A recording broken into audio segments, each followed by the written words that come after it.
Were you hoping inflation had peaked? Well, I've got bad news for you.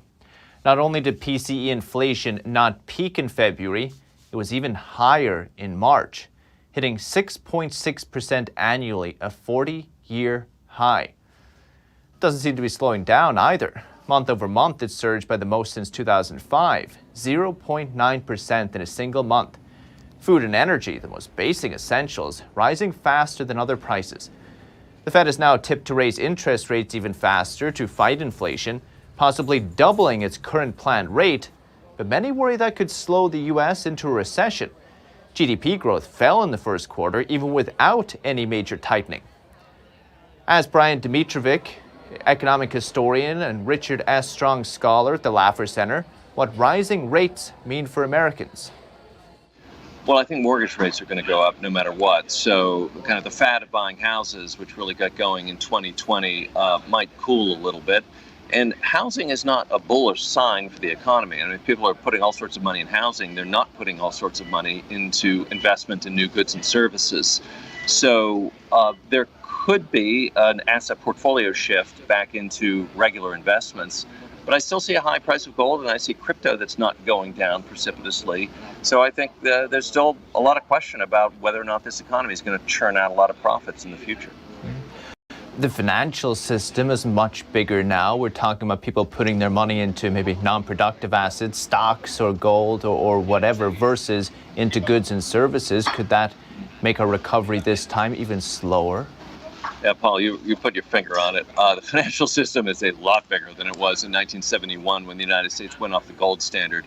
The financial system has grown at 10% per year since 1971 because there is such an interest in hedging the currency and hedging fiscal and monetary policy. Back when we had a classical monetary system, gold and fixed exchange rates, the financial industry was perhaps a third or a quarter of the size it is now. Now there's so much worry about how do you save money when in a depreciating environment, and that's a complete subtraction from real GDP. Exactly, that's a drag on the economy, really, right? It's really kind of junk GDP. We had 3% as finance of GDP in 1969. Today we have, 13%? And what have we gotten for it? I mean, we've got no better growth rates than in the great eras of the past of 4%, 5% per year.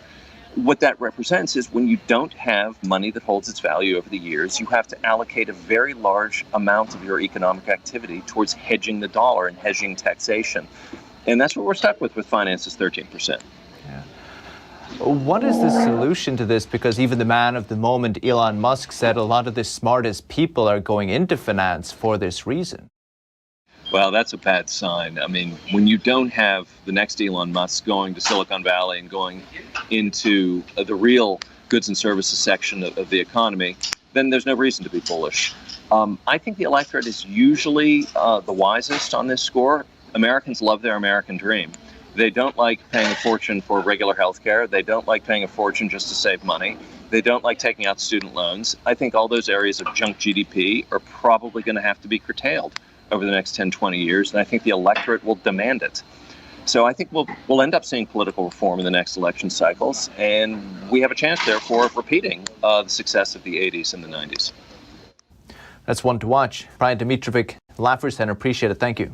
Thank you, Paul.